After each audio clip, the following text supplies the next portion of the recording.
Welcome for something, well, a little bit different today.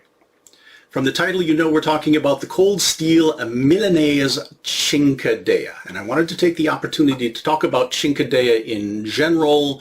What are they? Why are they? Is this a big dagger? Is it a short sword? Is it a standalone weapon? Is it a companion weapon? And is this one a good representation of a historic Cinquedea?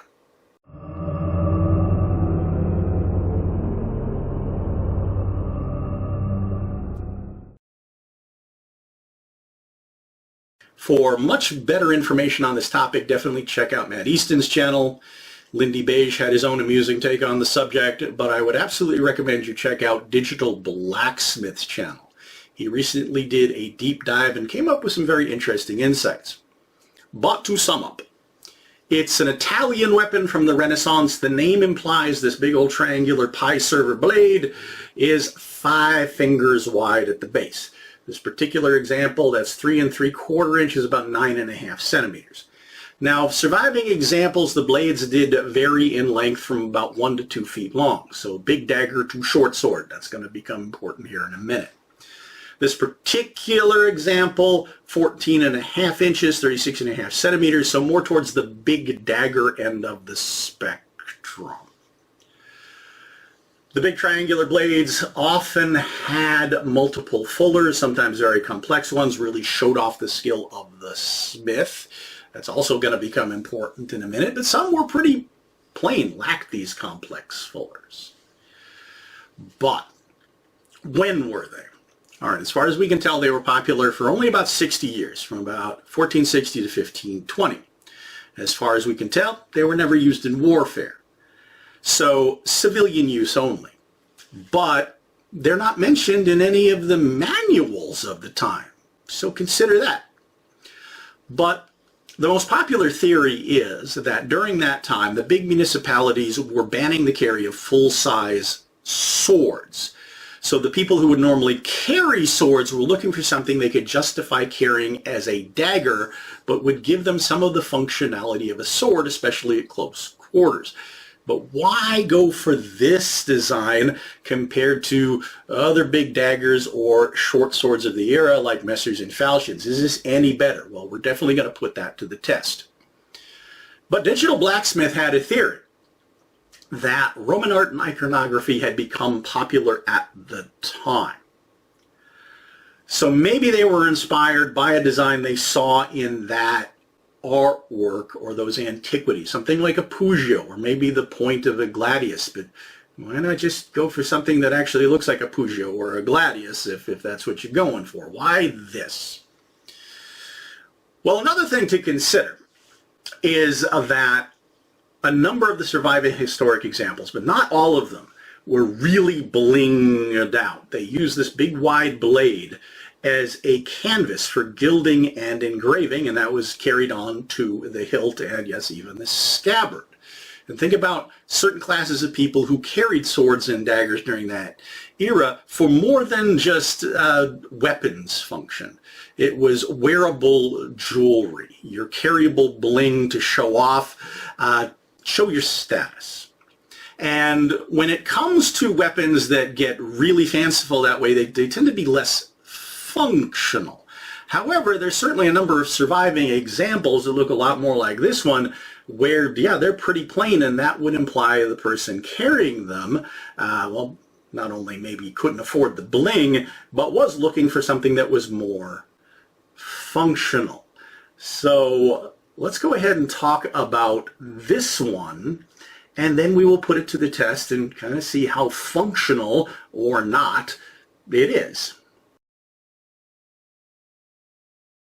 Let's go ahead and start our discussion of this particular example, where we often do by talking about the sheath that it came with. Now, this is a thick leather sheath stitched on one side, but there is no reinforcing wood core, which means the body of it is a bit flexible and a bit squishy. But it gets a lot of reinforcement by this massive steel throat and chape that are engraved very cleanly on both sides. Now on the side opposite the stitching, there is a stud, which also has some engraved embellishment, so that's a nice touch for a frog or going through a belt. Now, the popular theory is that these were carried horizontally across the small of the back, with the hilt actually facing strong side, as were a number of daggers, including parrying daggers of the era. But we'll take a look at that in a little bit. As for the fit and finish of this particular example, you've got some decent retention. There is, however, a bit of space and therefore rattle down here.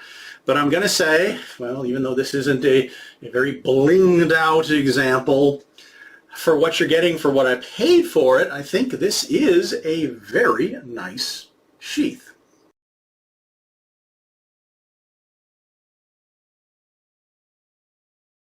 Before I talk about the friendly end on this one, I have to mention that in the surviving historic examples, there is quite a split in the designs between the more common Venetian style, which when you think about it is actually kind of Messer-like. For an example of that in a modern reproduction, I aim you at the Widless Royal Armories version, which has a 2-foot blade, definitely more of a short sword.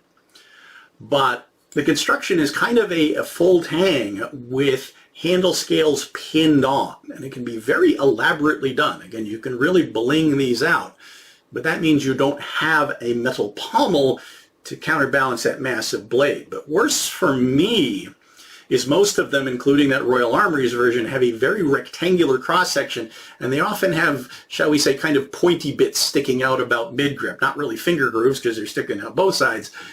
And it makes me think not only is it probably not doing a good job of counterbalancing that blade, as I mentioned, but I can't imagine it would be comfortable to wield, especially working against the weight of that blade, with a bare hand. But I also had some concerns about this one.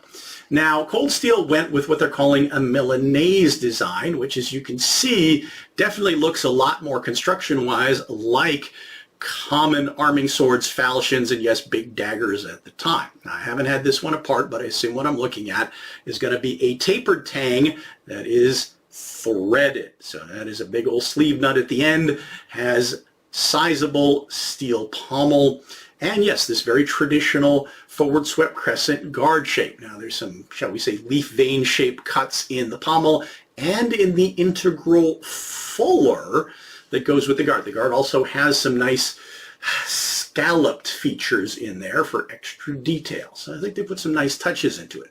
Also, the rounded fuller and also the relief cuts that are also rounded down here on the pommel will really go a long way to reduce hot spots. But speaking of hot spots, my biggest concern when it came to pulling the trigger on this model was in the middle. Now again, just like a falchion or dagger or arming sword, you're looking at a tapered ovoid grip that in this case does have a bit of a palm swell, which is a favorite thing for me. But okay, the black part they're calling rosewood. And again, I haven't taken it apart and the finish hasn't come off, so I'm not sure at this point. It might have been replaced with some sort of composite. But they say it's rosewood. It is carved with a crisp diamond, square diamond-like pattern, and in each one you can see there's a metal stud. Now I was really concerned with that on their hunting sword, where those diamonds were raised and had studs on them. Definitely looked very pineapple-like. Could not imagine that would be comfortable to wield barehanded. Had the same concern here, but as it turns out, no, it's not really uncomfortable at all. It's kind of grippy. You can also see that there is a steel reinforcing band in the middle, and looking at it, the only thing that makes sense, and again, I haven't had it apart yet, but I assume what I'm looking at is a two-piece grip. If I ever break the thing down, I'll do an update. But as I said, very comfortable functional dimension in the middle here. You've got a good 4 inches, 10 centimeters. So my medium width hands, yeah, have some room to shift around. We are absolutely going to see how it feels and retains my hand under pressure. But let's go ahead and talk about the blade. Before we talk about the blade itself, how much did I pay for the thing? On Amazon, I picked it up recently for a surprisingly affordable $175 US. I'll go ahead and put that link down in the description. For that, I'm getting a 1055 high carbon steel blade, which is their common choice for swords, which my test files are confirming, yeah, it's somewhere in the low 50s HRC, which again is common for their swords. And we'll see how it performs here in just a bit. But as I've already mentioned, the length on this one, 14.5 inches, 36.5 centimeters, puts it more in the big dagger versus short sword category. The 5-finger width at the base of the blade is 3 3/4 inches, 9.5 centimeters. But what about distal taper? I think this is one of Cold Steel's made in India products, so I wasn't terribly surprised. Okay, the high spots of all of the fullers are pretty uniform. It's very nicely shaped, actually. But 4 millimeters at the base, 4 millimeters at the ogive of the tip, so yeah, no distal taper. What's the final equation then for the weight and balance of the thing? Well, a whopping 27.5 ounces, 780 grams, which makes it the same weight as a short sword or a light full-length sword. With a point of balance, yeah, there is some offset with the pommel, but it is about 1.75 inches ahead of the guard, 4.5 centimeters. Definitely gives it choppy blade presence. But let's go ahead and get to the test footage. We'll see how it performs, and then we'll talk about my handling and practical martial impressions. I haven't actually tested the edge on this yet. It came sharpened, but with a fairly steep and kind of rough secondary edge bevel. Word has it that swords made in India have to be shipped blunt, and then they are sharpened when they get to our side of the pond. But, all right, let's try it on paper. It is actually sharpened all the way down both sides except for about the last inch, 2.5 centimeters. So theoretically, even though it's really awkward, you could finger the guard on this thing. We'll get back to that maybe later. But all right, paper test. Yeah, a little toothy, definitely toothy. Let's try the other side.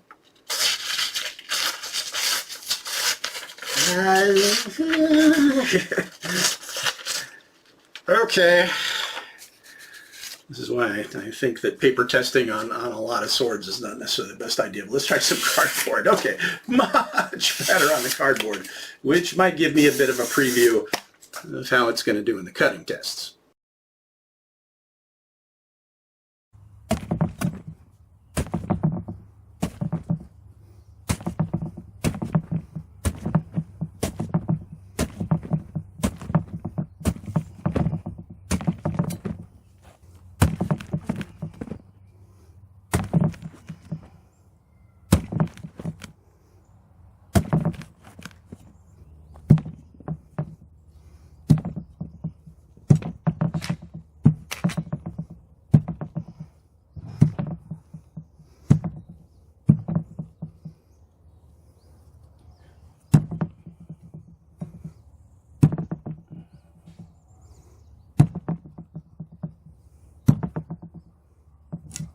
I'm going to break down my test results a little bit differently than normal because I ran my usual tests. I tried some new tests, and then I just kind of had some stupid fun with it because this turned out to be a remarkably fun thing to handle.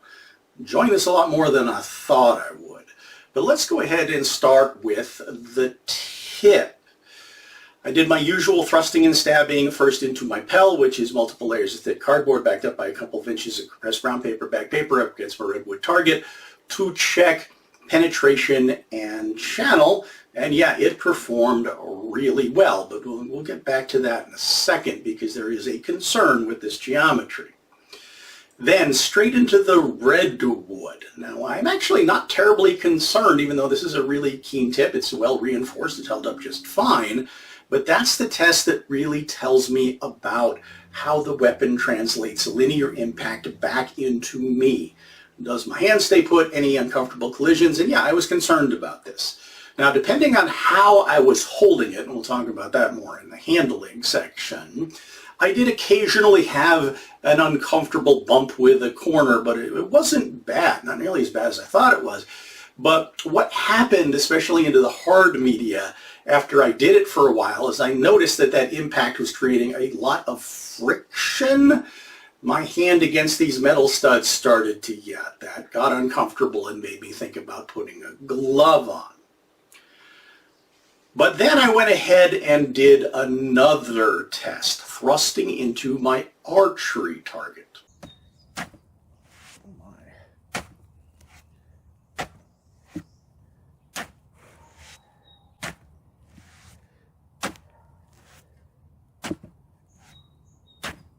And the reason I did that was to see how, because of this triangular profile, that is a very keen tip. In my spectrum of tips from needle to shovel, that's pretty acute. But because of the way it widens out, especially by the time it gets to the base, doesn't this mean it's going to meet more and more resistance the deeper it gets into target media? And the answer is yes, but maybe that's not so important, because I found for the first 4 or 5 inches, it performed as well as a lot of my other big knives and swords. Didn't really start feeling it drag until it got to, about there, and I think that's certainly a functional depth. Now, is that going to perform differently against something like thick clothing or certain kinds of soft armor? I think it probably could punch through gambeson, maybe even pop mail, but it's not going to slip through links or anything like that. But the tip actually did perform a lot better than I thought it would. And I caught another of Matt Easton's videos on the subject when he was doing an interview over at Royal Armories, and one of the suggestions for the inspiration of this blade geometry was from the Partisan, the big triangular bladed hewing spear halberd of the same era. And if you look at them, it does kind of look like somebody cut the head off a Partisan and basically made this out of it.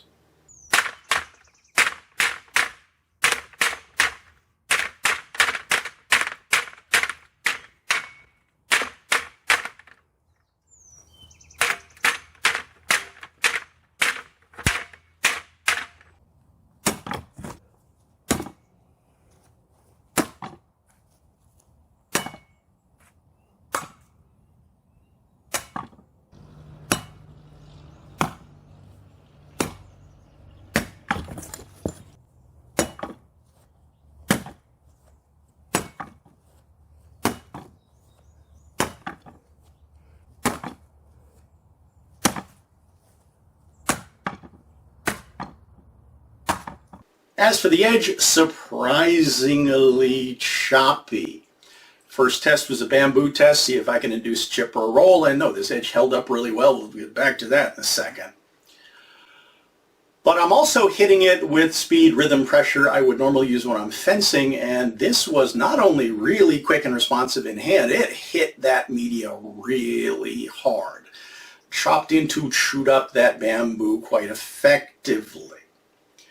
And we'll get back to that impact here in a second, but I did my usual cardboard cutting tests. I'm using panels that give me the equivalent of a lot of water bottles. Also, that stand is just sitting loose on the platform, so a bad cut will topple it.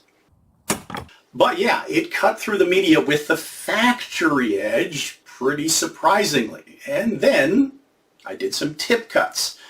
Also very effective to slash with the tip. After that, I got a little bit silly, did a few random utility tasks with it. Really a standard test, but hell, ooh.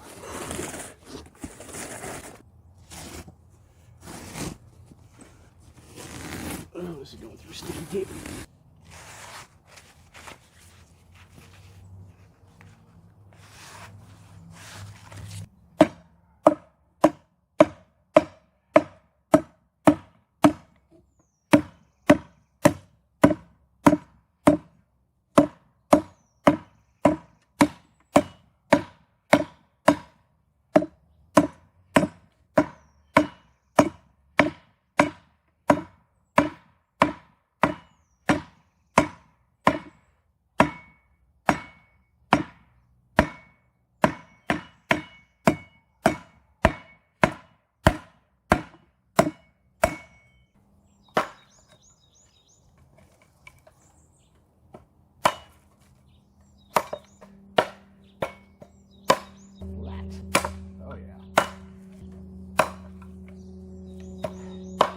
Did some branch chopping and things like that. Is this a utility chopper? No, not really.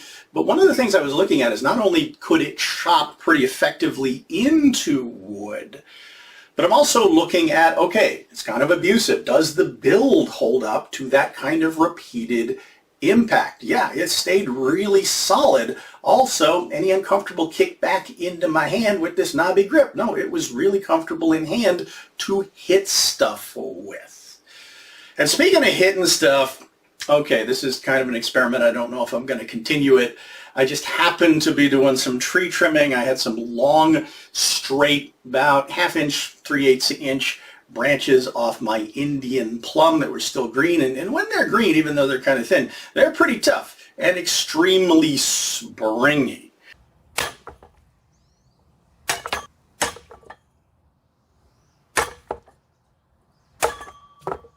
So I stuck that in my bamboo stand, did some hacking through that.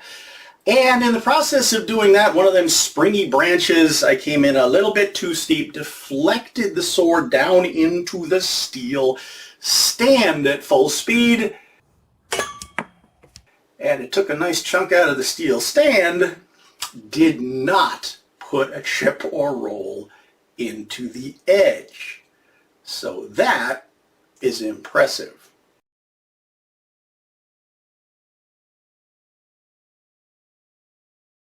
So after the cutting test, I did improve the edge just a little bit more, left it toothy. So as for me, that's good for cardboard cutting. But yeah, a little bit of tuning up.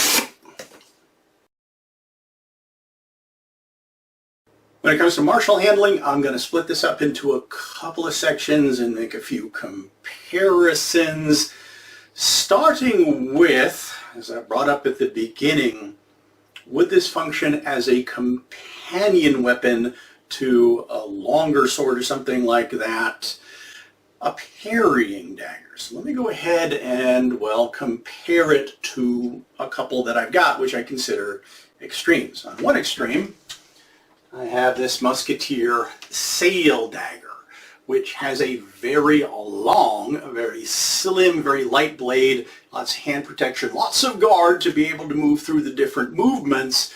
So yeah, if it comes to catching something like a rapier, that is going to be very effective as a parrying tool, and it's got a tip I can get on if I pass forward or just get the person within range.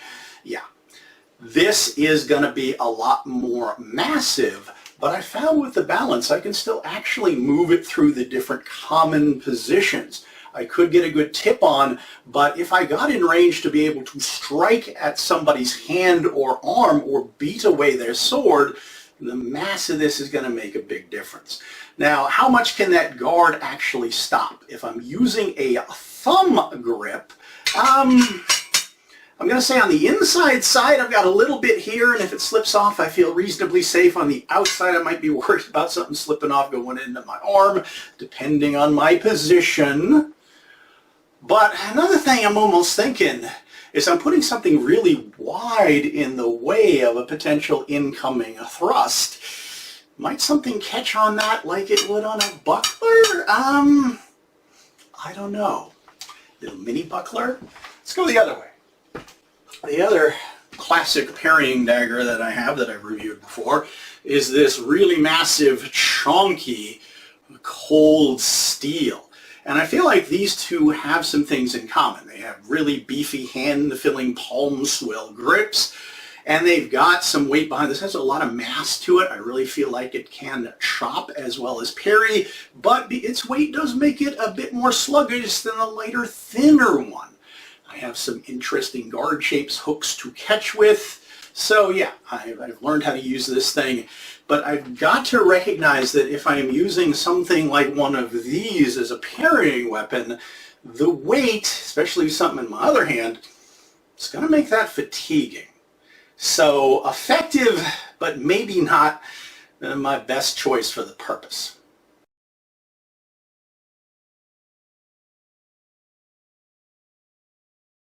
As a weapon in itself, and as, shall we say, your primary, if you're pairing it with something else, is this short sword, is it a big dagger? Well, this particular one, because of its length and mass, weight distribution, balance, I'm going to say is a bit of both, and that gives it some awesome versatility. And I'm going to be making some comparisons, not to my bigger, like Bowie-style short swordish knives, because they have a very different tip geometry and blade geometry weight distribution that makes them better slicers, cutters, choppers. Also makes them far better utility tools where this really isn't. I am going to compare this to, however, some blades, shall we say, that have more of this uniform triangular geometry, though. But we already talked about the tip on this one being really impressive in terms of durability, penetration, channel, so I feel really confident with this in the thrust or the stab, and my hand orients very well in hammer, handshake, and yeah, thumb grip on the side.